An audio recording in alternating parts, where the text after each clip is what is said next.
ladies and gentlemen, boys and girls, we are gathered here today uh, with a pastor. He is a husband, he is a father, he is a producer.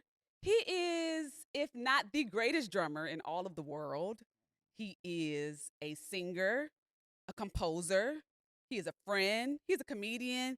He is my family. Y'all make some noise for the Nisan Thank you, Stewart. Jasmine. Thank you for having me on the PK Pod. Finally. Finally, Finally. Yeah. you are here. Glad to be here. Thank And I could not have you on the pod without being in your literal church you. Yeah. because Greater Emmanuel Temple is literally legendary in all of LA. Wow. From my grandmother's homegoing was here Yeah. Yeah. to every John P. Key concert happens here. Yeah. Like yeah. This is his stage. This is He his stage. said he knows we built this stage for him. Literally. He said that's my stage. Like this is the venue that you come to when you come to LA. Like everybody knows about GET. And so I'm just honored to be here with you Thank you. today. Well, thank you for having me. I'm glad you're here. It's family. We home. So Yes.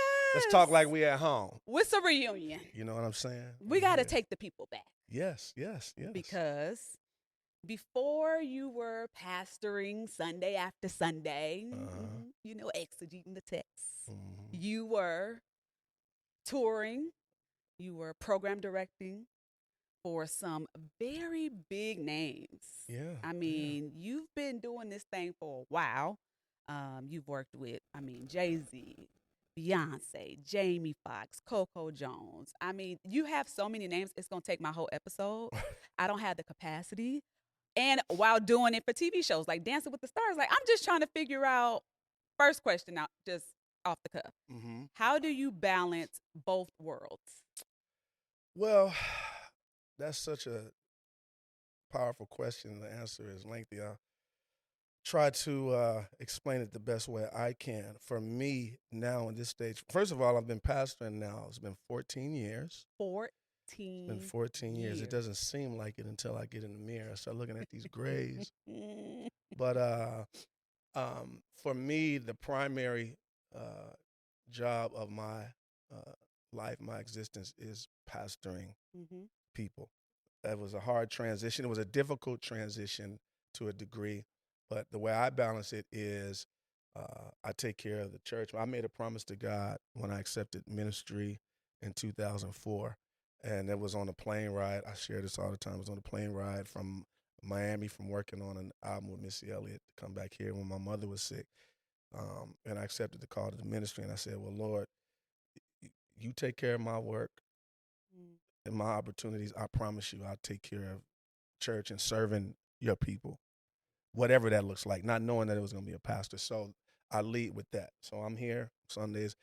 It's funny, when I became a pastor, sometime maybe a few months or so afterwards, is when I got the call for Dancing with the Stars. I was like, what's the work days? At that time, it was like Fridays and Mondays. I was like, count me in. I'll get that check. Right. No, it's good. So it for me, I take care of the church first. I love the people here. It's a lot of people everywhere that are great, but serving here at Greater Emmanuel is just it's such an honor. So it comes first. Everything else has to come second. But did you see this in your bingo cards as a PK? So growing up as a child under the Bishop Stewart, legendary bishop, right? Oh, man. Like, did you know as a child, like, I am going to be the successor? No. Okay. The answer was no. The answer was no. I wasn't going to do it. We used to play in children's church. I don't know what y'all did at Gospel of Christ. I'm sure y'all had children's church, with the Bishop Clifton that was senior. But I looked at church as a community. I recognized the opportunity to serve the people. I recognized introducing individuals to salvation and relationships with Christ. But I didn't want no parts of it from a pastoral position, because I saw what my father and other leaders went through in terms of just the sacrifice of time and family. Like when I was young, my dad, he didn't even allow me to play football till my senior year in high school, only because we moved from Inglewood to Downey, and I was so pissed off about that. Like, you taking me out of my school with my folks, and now I got to go to the other side of town with some other types of folks. And so, he allowed me to play. So, and he never, it was different. So for me, when I was young, I didn't want that. I said, if I have children, I want to be able to support them in the way that they need to chase their dreams. And I'm not saying it to be any slight to my parents. It is what it is, and it all worked out very well. But yeah, no, I didn't want it. I didn't want it, and I told my father. I remember I was, around 2009, 2010. I'm just serving with him, and then going out on tour.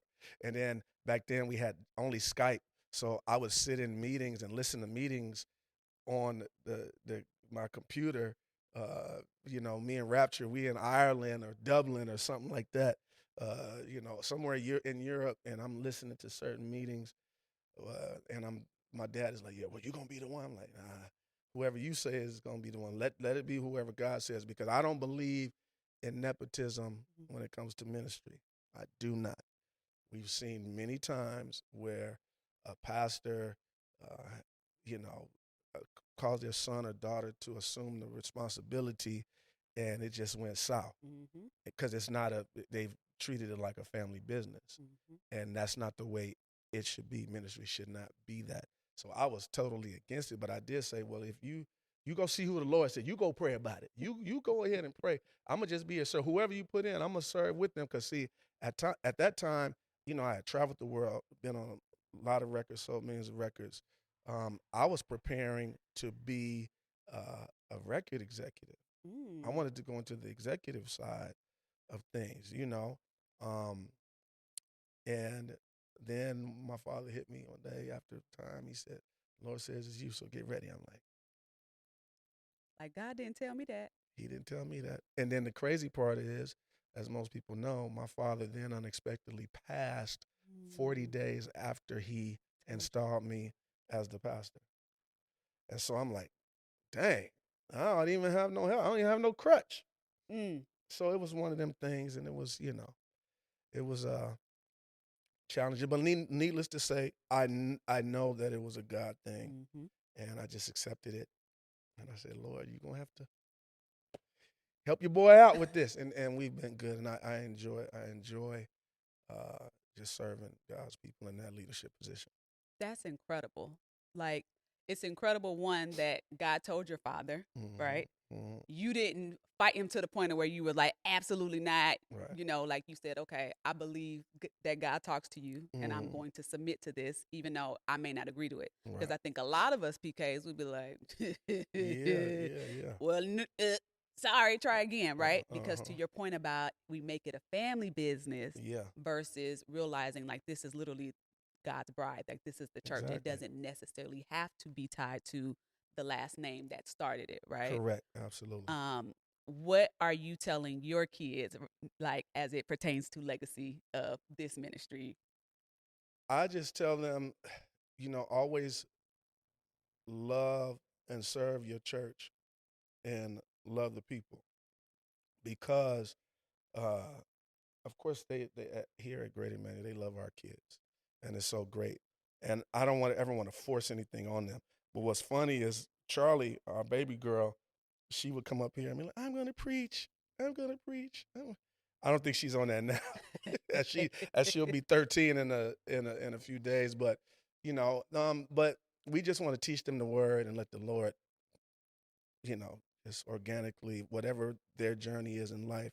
I just want them to love God and, understand what it is to not only serve God's people, but what it means to have a relationship with God. And then whatever happens is going to happen. Now, I'm not going to steer them in whatever they want to do. My son wants to be a basketball player. He says he's going to the NBA. We're going to help you do that. Yeah. Charlie is now she's playing golf. We want to help you do that, because I love that. And Jade, she just getting ready to go to college. Like, just a bright young lady, wants to be in business and finance. I'm like, yeah, whatever you want to do, let's help them. And so we help them do that. So it's cool. So you not telling Jay she needs to go study accounting so that she can count the offering like my dad told me. No, I'm not Because telling let her me that. tell you about your boy. The bishop, you believe my friend. Bishop said, I need somebody to handle the books the right way. See So that? Jazz, I need you to study accounting. I lasted maybe a semester, See, Nisan, and I was like, I'm so sorry, Dad. Because but their how does hearts, letters and numbers make yeah. totals? I don't But get it. they're like your dad, who I give a lot of credit to. You know, Bishop Clifton Edwards Jr. I give credit to him. They love ministry. Mm-hmm. They love working, and the family aspect, not necessarily just by blood, but by the people who grew up Yep. or are groomed in terms of they just grow in ministry. I don't want to use that term groom, but they just learn and develop rather Mm-hmm. in ministry. You know, you want the people around you to learn it. Sometimes it works, sometimes it don't. That's why you was like, So sorry, Doc. right, I right, can't help you with that. right. But let me get a different skill Yeah, that could be beneficial for you. yeah. That's so So good. you said that when you were growing up, Mm-hmm. your father didn't let you play football till you were a senior. So was it a strict upbringing of Oh like yeah. you got to be at church for everything Listen, Monday through Friday, listen. Let me explain to you Sunday through Friday a rather? week at then it was Emmanuel Temple Church. Let me tell you about a week. Sunday morning Sunday school, morning worship, sometimes afternoon service with an evening service. Come Monday night for young people's, Tuesday night was missionary, Wednesday night was Bible study, and Thursday night was choir rehearsal, and every occasional Friday there was a saints meeting, which was nothing but a Bible study. I'm like, why we gotta have two of these? And then there's Saturday and do it all over again. Now, that's what it was. Yeah. I ain't mad at it. Yeah. I ain't mad at it. That's what they knew. My friend, let me tell you something. I have the same friends that I grew up with for the most part. All of us around this church, we learned, we tow up stuff around here. Mm-hmm. This was our first job, cleaning up things of that nature. And we have a handful of musicians that ended up going professional from here, whether it was Eric Seitz or Jazz Nixon, and then Rapture and myself, and others doing great things. So this was our hub. So all week it was here, and yeah, my dad was strict. We wasn't going to no parties. We wasn't going to proms. It was just that. Now I made up for it later in life. Of course you did. My own, you know. Speaking of which, my daughter's getting ready to go to prom tomorrow. It's beautiful things. But yeah, it was very strict, especially as we started getting into the music. And like I shared with you before we got here, and I hope I'm not going ahead of myself. No, go ahead. But at Gospel of Christ, your grandfather's church, that was the very first time my father let me and Rapture go somewhere to play music as young teenagers. That was outside of an Emmanuel Temple experience. Wow. And that was because my father met Auntie Sandra and Uncle Warren Campbell and then Souls of Zion. And Warren was like, hey, man, come over.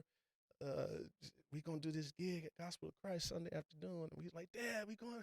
He's like, nah, yeah. He was so protective. And then I was like, yeah, but we going to Gospel of Christ. Like, Bishop Edwards. He said, and you going with Sister Sandra and Brother Warren? Oh, yeah, okay, y'all can do it. And then that was the spark. Wow. That took us to, wow, they really work it. Like, it was good. So when did you know, like, okay, I want to actually play and pursue music? Like, was it in church that you felt that, or was it at a different time? No, it wasn't in church. It was just fun playing music in church. Just as Gospel of Christ, we had a great choir. Mm-hmm. We had great musicians and like Larry Dennis, brother-in-law Philip, guys playing. We're young watching them. We weren't thinking about a career. Then when we started traveling, or did a couple of gigs with Souls of Zion, that was a thing. And then when we would go to our conventions, and then we would see like musicians. Like when we were young, we know him now as B. Slade, but Anthony, before he was even Tone, when we saw him, like, this guy, he's doing record. And I found his first cassette tape, and I texted him a picture of it from when we was young. But like, we see guys doing things, but I'm not thinking of it as a career. I'm thinking, okay, I'm a big dude. I want to play football. But I started late, and then we got a call one time. Me, Warren, and our buddy Isaac Hernandez would go play on this show on TBN called the Leon Patillo Show. And it was like, where was my first experience? It was like a Tonight Show thing, but it was very churchy, very small. And after that, Warren called me one day and was like, hey, man, you want to go to Nashville? I'm working with this artist. Her name was Puff Johnson. She was signed to MCA. We went, and then Warren wrote me a check. I remember it was a check for $1,800. And when you back then 18, 19 in the, in the 90s, I was like, you said I was sign me going, up. Yeah, I think let me go practice a little more. Get this together. But but see, the thing about it is we had been learning everything in church. The great records, your dad's records, your uncle's records, the listening to the commission and the whinings and starting to understand what producing is. And then Rapture, my brother, he gets into producing with Eric Cease. And I'm like, these guys are good. They can, this is very interesting. So then it started changing. It started changing. Okay, maybe we could take this serious. But can we, as church kids, can we get out there and play? We're seeing all these professional. Is there room for us in there to be professional? Is it safe, or is it like everybody says? It's just you can get out there. It's just gonna be all spooky and all demons gonna come and get everybody, and everybody's gonna lose their faith and all this and that. And you scared. You like, and then that's another story. It's spooky out there. But would you say, though, like there are a lot of similarities with being in the entertainment industry and the church? Absolutely. Right? Absolutely. When it comes to the music part, the creative part, yes. We would come to choir rehearsal and they're trying to get everything right from the notes, trying to get the music right. And then it's the same thing, when you get out to in the secular world and you're working on an artist and you're trying to develop a sound and develop the segues, the dynamics, the interludes, all of those various things. It's very similar. Yeah. Would you say that the egos are the same? Like you're going to deal with it just like you deal with it in church, right? Like you're going to deal with the people in the church. Very interesting. Very interesting question. You find out a lot that there are egos in church. Number one, that shouldn't be there. Shouldn't be. And they're just as wild as some of the egos outside of the church. Yeah. That's been my experience. And so I just handle it all with a grain of salt. Just try to get whatever we're doing. Let's just get to the finish line. So we can move on to the next thing, help them get there. But yeah, the egos are there. And that's the thing that's dangerous, not to turn the tone of the conversation, but individuals get out there and they have these egos, they develop these egos. All of it, at the end of the day, anything can happen and our gifts can become mute. And I think that we have to respect it, be grateful for it, honor it, nurture the gift. There are people who once had a voice, do not have voices anymore. There are people that had the activities of their limbs to play and do various things, and then something happens and they can't. So I think, the best thing to do is just be grateful. I was doing something yesterday. I'm not going to say what it was. I was on set working yesterday all day. Every now and again, well, actually all the time, I said, I'm like, God, thank you for the opportunity to just be able to do this work and share my gift. It doesn't happen again. I'm grateful. Wow. That's me. So. But there's so many people that don't do that. Yeah.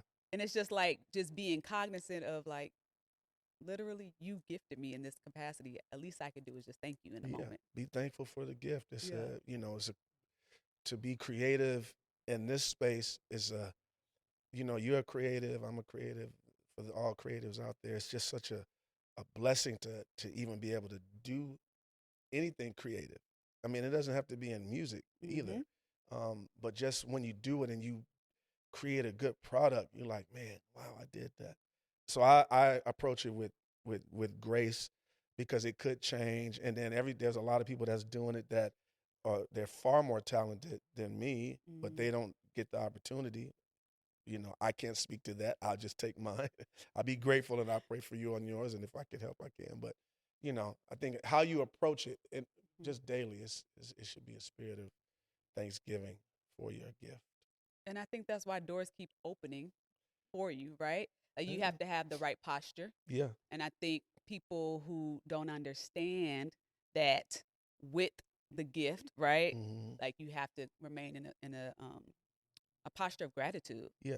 because if not, like you said, anything can happen where that gift can be Yeah. gone tomorrow. You You're know. right. You got to just be good people too. Mm-hmm. When people will call you, I have a friend that asked me, "Why do you keep getting called?" I'm like, I just go. I try to deliver a good product. I know how to stand up, and I Mm-hmm. know how to be in the way when I need to be. I know how to get out of the way. I know how not to be an opportunist. Yep. Opportunist, excuse me, while I'm trying to gain an opportunity. I'm Yeah. just trying to figure it out. And it's all balance, and yeah, we ride the waves. My analogy is just ride these waves while when it's here. You ride it till it's done, and then you get back out there and wait for the next one. Yeah. That's a surf. It's a surfing thing. It's a Even though surfing. I don't surf In California and in do not surf. California, I'm not gonna do that. We are never I'm going to not do gonna do that. it. No, I'm not gonna do that. Who was your favorite artist that you worked with? Oh man, it's two. I like to say number one is Aaliyah. When we worked with Aaliyah, of course, Rapture and Eric produced that whole last Red album, with the exception of maybe like 2, 3 songs. Working with her, the time we worked with, it was so cool, very cool. So it would be, I'm gonna put her at number one Okay. because of when you. It's about how they are when you're in the working environment and when Mm-hmm. you're not in the working environment. So I loved working with her. Missy is A just genius. a genius, creative, who loves God. I mean, her and her mother, Miss Pat, is just like that experience. Me and Craig Brockman doing a lot of stuff Mm-hmm. with Missy over the years was great. And then I got to throw Fox in there because Jamie is like Another genius. he's a genius who's hilarious. Um, and I love watching the gift. So it always Mm-hmm. depends, in terms of the experiences. But I have great experiences with all of them, all the people that I've worked with. But again, I've never tried to look for them to be my friend. I was there Mm. to work, Yeah. and whatever the relationship became, it became that. And they know what I do. Yeah. So they know me now as a pastor, and we friends, and we talk, occasionally. But it's so many good people out there, that individuals, they paint these pictures. People in the church paint these pictures sometimes Mm-hmm. of people that are outside of the four walls, that is so inaccurate. They maybe they may not do the music that you think they should do or whatever, and some of the content could be whatever. But you find so many good people that just have these gifts, and they're doing their thing. And so I challenge uh, individuals and pastors, especially, that make it hard for Mm. musicians to understand their work. I have dudes that I talk to all the time. I like to. Somebody told me the other week that you're really a pastor to musicians, Yeah. because they come to you and they ask these questions, and I try to talk to them. Especially as of recently, had a pastor say that, God told him that they can't be used playing secular and doing gigs, trying to help the secular individual prophet. I would Wow. really love to have a conversation with that pastor. I'm sure he meant well, but you know, I understand it way different than anybody else. Yeah. And I could talk about it and speak about it. And God didn't tell me that, Yeah. Hello. but and I'm And you're in it, and pastor. I listen and I pray and yeah. So, and I'm being a little funny, but I love to have those conversations with individuals, so that they can kind of learn a little bit, and we can hear from each other, and then also talk the scriptures and see how Jesus actually worked in these streets, Hello. because he did. It's in the book. Mm-hmm. Mm-hmm. Okay, so how did we get to the Soul Seekers? Like, whose bright Oh man, idea was it for you all to come together and give us this great quartet music? the Soul Seekers was my idea. Of course it was. It was my idea. All the guys that say the same thing. It was my idea. We were just having concerts back in the day Mm-hmm. here, and I said, let's do this concert, and I'm gonna call it "Take Me Back." Mm. And I said, let's just have a concert, and what we'll do is we'll have some people do the whinings and commission, and have some people do Hezekiah, Milton Brunson, and Thomas Whitfield. Mm. And they were like, what about quartet? I was like, well, I see who I can find But I wasn't on the quartet scene like that, like Mm. Warren and some of the other guys was. I said, well, let's just do it. How about let's do something different? Let's get all the musicians and we sing. Wow. And Genius. June in 2000, the year 2000, that's what happened right here. We sang right here on the stage. I had long cornrows, braids. We had long jerseys, long suits. And so yeah, that's how that happened. So freaking genius. Yeah. Because Crazy. so many people don't realize like musicians have so many different talents and gifts. So to see all of y'all like literally like going forth in a different capacity as artists, Yeah, yeah. mind blowing. It was literally like just incredible. And then the type of songs that was written, yeah, and all the I mean, quartet is one of those categories where it's like we see so many older people in that genre. So to see young people understand it and give it language and to put a spin on it was just like mind blowing. Yeah, we didn't even know, we didn't have intentions of doing an album. It wasn't even none of that. Okay. It was about just getting together and having fun and singing a genre of music that we love, and it just turned into a thing. And now we are getting ready to release our third album here later this year. Third album. So it's good. It's a long time. That's because you got 5 guys in the group that are pastors now, and everybody here, some artists here, there. Yep. One of the guys on the road right now, one of the biggest tours happening in the world. So there's a lot of things going on, but that's the nature and makeup of the Soul Seekers. When we do it, when we got a window, let's do something. Yeah. So we did the first part coming together here in Los Angeles and in Atlanta at House of Hope, Dr. E. Dewey Smith's church. We recorded there. Please tell me you have him on a song. We do. Okay, great. I got to hear that because I know he destroyed it. I love him. Him and Pastor John Terrace Tate together. Oh. Okay. And there will be a video with it, so people will get a chance to see it. But yeah, that should be happening this year. That's amazing. Yep. Congratulations on that. Thank you. Like another thing. Another thing. So tell us this, because what I think we're learning here in this episode is that you have perfected the art of the pivot. Like you know when to pivot into a lane without being overwhelmed. Right. I think a lot of creatives, we get overwhelmed easily because we don't know how to master timing. Yeah. So we have all these ideas. We want to just try to go after them all at one time, and then we get burnt out, and then we just do nothing, right? So what advice would you give to creatives that are multi-talented, that don't necessarily know what to do and when and how?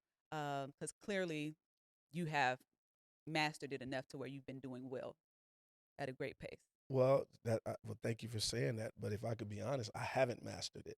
Okay. Because I deal with it as well. I think you have to just have what old school would call, you got to have that stick-to-itness, stick-to-itiveness or whatever. But when you come up with something, you have to stay with it. You have to continue to see the vision. You have to continue to see what you saw when you came up with the concept and go after it. I have a project now that I've been working on for over a year and have me and one of my business partners. It will be the largest thing that I've ever done. And I'm hitting that wall. Like you get there and you hit a wall. You have to just keep going. You have to like water will always find its way. Yeah. Water will always, it'll keep moving until it finds a way. And so I think number one, we have to have that diligence. That's the current term. We have the diligence to continue. But you have to know your capacity too. That's the thing. A lot of people don't know their capacity. And they'll try to do a bunch of things. I know my capacity, and it's not average. And I say that humbly. However, while you're going after these things, you got to find time for yourself. You got to be able to take breaks. You got to do all those things. And I think that rotation or that rhythm came in my life when I was doing the touring and the music production. We go into the studio and be there for 2-3 months working on some records, and then I get to leave that and then go on tour did I say that right? We in the studio Mm-hmm. 3 months, then Yep. we go on Then we go tour on for tour. 3 months, and then and now one is a break from the other, Mm. and so that was the best thing, and the good thing I was able to get paid doing both. Yeah. But finding time to do things to a certain level, like I'm working on a book, I'll do this much of it, then I'll stop, I'll put it down, and go to something else. But it's on my to-do list. But I have to go with my capacity. And not feel rushed, like I got to do this. If I don't do this, because anxiety comes over us creatives, and then that stunts our creative genius, and it's tough. And you get, in the songwriting game, we call it the writer's block and all that. But you have to just know what you're doing. You have to be okay. It's kind of like when we would watch our parents or grandparents cook, and they taking their time and they throwing things in there, and we like what they doing. We just want to get to the finished product. Right. Like, why you been in there 6 hours? What's up? And they get it together, they have it, and then when we sit down and enjoy it, it's like, wow. So that's the way I look at what we do. That's good. That's great advice. Mm-hmm. You are now bringing life back into the LA gospel scene, I will say. You have recently launched Praise Connection. Right here. Mm-hmm. And Lamar was telling me like, oh yeah, that used to be a thing back in the day. And I'm like, I've never attended one, but I know it was a thing. Mm-hmm. What made you want to literally bring this back for people to be able to be a part of? So a couple things. The first thing is, let me take you back to that time in the 90s. Okay. Andrew Goucher, OG, my big brother, amazing bass player who has played with everybody in gospel and the secular field. But he was a church guy, and he came up with Praise Connection LA. What would happen when we were in our late teens, early 20s, and we're looking for something to do, we would go there, and all of the musicians would be there. Musicians would come in town, and they would want to go there. He would do it every Sunday night. And he was, it was a passionate thing for him. He was carrying the gear. It was all his gear, setting it up for guys to come play. And we would go there and meet. We would network. We would meet other individuals. That's where, I met like the Ethan Farmers. Ethan is one of the greatest bass players. Plays with Lionel Richie. We are there, and famous people would come there, and that's where Teddy Campbell came to town, and Teddy was playing there, and we would see everybody. So it was a community thing, and it was a safe thing. And so I called Gooch about a couple years ago, and I said, hey, I want to bring it back. Would you give me your blessing? And he did. But I thought about here in Los Angeles, we had Praise Connection. In New York, Ron Grant, rest in peace, had the Underground. So when we go to New York, we do that. So I call it Praise Connection Underground. It just happened to be underground here in the basement. Yeah. And so we're developing that community where individuals will come and people will have a good time, and young people will network, and you never know what could happen from it. Somebody from a church may need a musician, or somebody in the secular world may need a musician because they came to the church. Yeah. To get it. And so we did the first one last month. We got one coming up here soon, and we got a special guest that's going to be here coming from the Ohio area. I'm not going to say their name because I don't know when this is going to air, but we're going to have that once a month, every first Sunday night right downstairs. We get it cracking, I absolutely love this for you because we all needed to just like have this moment of like something to do in LA. Yeah. Because it's like Sunday night service isn't a thing anymore. Correct. Like afternoon services, ain't nobody really going to that no more. Yeah. I am so excited about Praise Connection Underground. Yep. If you are in LA, hello, you have to get here. Every first Sunday. That's right here at GET. Yep. And I like that it's an opportunity for musicians to fellowship. Yeah, musicians, singers, the whole creative community. Yeah. We're in a unique space with that as individuals are trying to figure out their life and if that's something that they want to do. And what I want to do is just come together in a gospel setting, and then at the end, just pray for the creatives as they go out to their week and do their thing, so that they gain wisdom, they work their relationship that they have with God, but they'll have a covering for what they're gonna do. That's good. Mm-hmm. Okay, so I like to play a game with all of my guests Let's before play it. I let them leave. Okay? Yes. I had to really think about this game with you because you've Why? been in so many different areas of influence. Okay. But I figured I can't go wrong with talking about musicians. Okay. Okay? Yeah. So this is this or that. And I'm going to ask you, and you got to pick between the two. I'm sorry in advance. Okay. I'm just going to say I'm sorry in advance because I know you're going to be like, ah. Okay. I'm going to actually come in hot. Okay, let's go. With Questlove or Aaron Spears? For me, I'm going to say Questlove. Questlove. Okay, good answer. I can't even explain them. You can explain. Two different styles. Yes. Aaron, my brother, rest in peace. Mm-hmm. The assassin, the ninja on the drums. Mm-hmm. But I'm more into a Quest block feel. So that's for me. The pocket. Yep. Okay. Speaking of the pocket, I'm going to go female drummers because there are female drummers. Yes, there are. Killing some amazing it. ones. Okay. So Sheila E., obviously. But I didn't know that Carlos Santana's wife, Cindy Blackman, was a drummer. I just learned that. Yeah, Cindy's dope too. But I got to go with Sheila. You got to go with Sheila? Sheila's my girl. Yeah. Okay. The Pocket Queen or Brittany Brooks?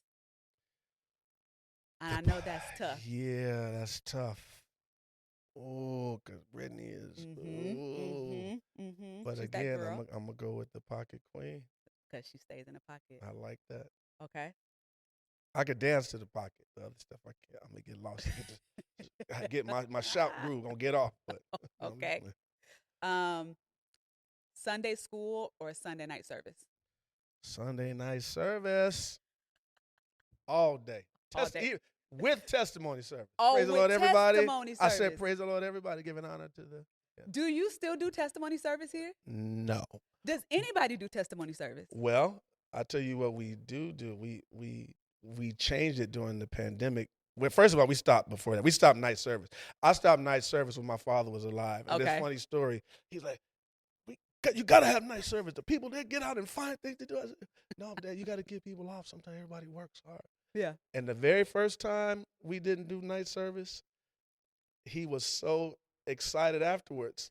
He was like, it's kind of cool to be at home. Yeah. So night service, testimony service, what we do is we do a thing here at Greater Emmanuel Temple called God Did It, where we'll sit down. Somebody has something going on in their life and it's a testimony. We sit down and we interview and talk to them about it and show it to the people. We've had some great ones, and we're getting ready to start back this summer. So it's not a get up and you don't know what they're about to say. Right. And we know something happened. Okay, because some people stand up and testify to just vent. If they can't talk to whoever they got at home or nobody, or they don't know nobody else. I don't know. Then we got to be on the mic patrol, like. And that's when whoever's the leading testimony says, "All right, now, amen. Give God." Yeah, no. Yeah. I want to bring back testimony service for the entertainment alone. If we had cameras doing testimony service, if we were online, some of the craziest, the world would think we was crazy. Yeah, 100%. They would think, oh, yes, there's nothing. But then there's some good ones, though. There are some good ones. There are some good ones, right? Yeah. Okay. A church live recording or a secular live recording? What do you prefer? Oh, a church live recording. Church live recording. Some great secular live recordings. You think about it, but like if you look at what Beyoncé did with Coachella at Coachella, which was great. All of our friends that worked on that. But I was last year, I was at the Full Gospels recording, Bishop Morton's. Mm-hmm. Ain't nothing like when you in the church and it's the right situation, the right musicians, the right producer. Shout out to all the guys that did that record. I don't want to name them all, many, but it was a thing. Mm-hmm. And Bishop Morton. Oh, the GOAT. Yeah. Can't nobody outdo nothing that he's doing. Exactly. You passed. You did I good. passed the test. You Oh, passed thank the you, you Jazz. passed the Thank passed you, the Jazz. test with flying colors. Thank you, thank you, thank you. Before we leave, can you encourage musicians specifically? Because I feel like our church musicians are discouraged. Mm-hmm. They're losing sight of being in the church and are more concerned with the pay, Yeah, which yeah, I yeah. understand is a job, Mm-hmm. but I think there's more to it that you can get out of it besides just looking at it as just this is an employer. Yeah, And I feel like some people just don't have a desire to even play in church anymore. Like they just would rather do their own thing. And we need good yeah, quality church musicians. So, what advice yeah. would you give? Well, a few things I want to say. Like, I grew up in an era where we wasn't getting paid. It wasn't Mm-hmm. that we loved the music, we loved the opportunity, and we started looking, at the secular gigs, and then we've made the church. It's more gig related than it is ministry, and I think that's a disservice to the musician. Mm, Um, I feel that we've made this something that is not, and it's tough. Like some churches can take care of musicians, yeah, some can't. yeah. Some do well, some don't do so well. My thing is, as a pastor, I'm looking, okay, what percentage do we pay musicians, and then okay, how does that match to the Giving, yeah. percentage that Mm-hmm. we not the giving per se, but what are we giving to the community? That's good. Okay, if there's food recovery that's Yeah. needed and things of that nature, and so I would say to the musicians, and I think we have to. I really somebody said this to me just yesterday on set for that show that I did, that I should probably sit down and have Mm-hmm.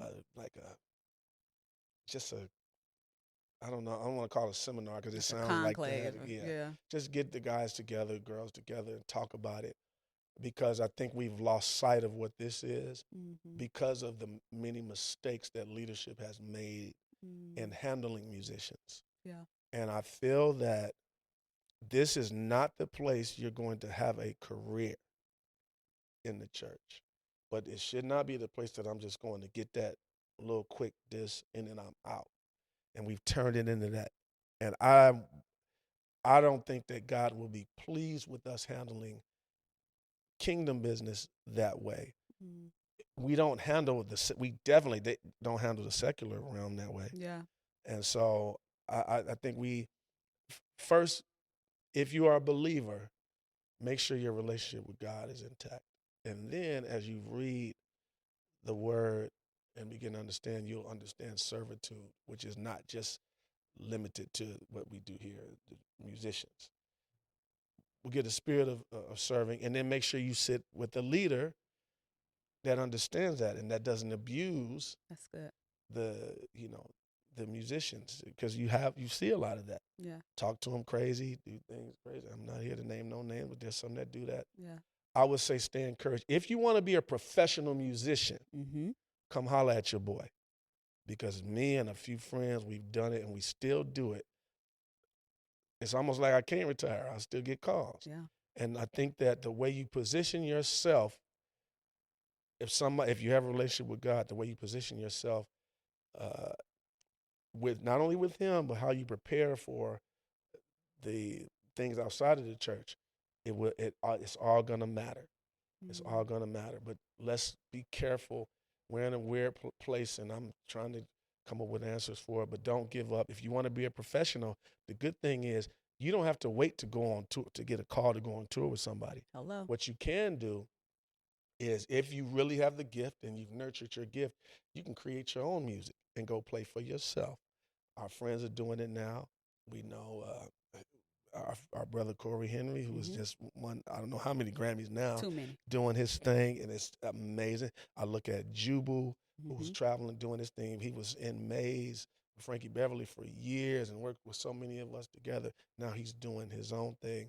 You can create your own music the way you hear it, the way you feel it, and you can work for yourself. You can put your records out now. You don't need a record label like we used to need back in the day.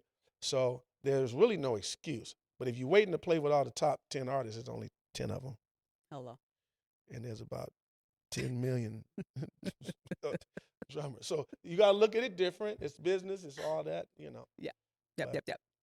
I'll say that and leave it right there. That was excellent. Okay. And I'm going to hold him to doing this conclave because it's so needed. Yeah. And I think it'll be impactful for so many musicians, like really and truly. So we'll also have to find time in your schedule for that. Yay! We'll make it. And you have to be the producer of the whole thing. I will produce the show. You do it well. Yay. Nisan, thank you. Thank you, sis. I love you. I love your family. I just love so much. I'm just honored to see and privileged to see you doing this. And this show is about to be off the chain, so you can talk to us all the other crazy PKs that we are. We crazy sometimes. It's okay. Listen, God got grace. That's why we love each other. That's right. Thank you. Y'all follow him. Tell the people where they can follow you. Follow me at Nisan Stewart. Nisan is with one S. Y'all keep spelling my name with two S's. Y'all gonna have to see me. Not the car. Okay. It is not the car. It is the month. Hello. On the Jewish calendar. That's Nisan. That's what it is. So Nisan Stewart. Follow me there, or follow our church at GET Family Now. Amazing. Y'all make sure to like, share, and subscribe. Until next time. Be sure to subscribe right now. Click that button. Stay connected so you can be the first to know when our new episodes are dropping. I'll see you there.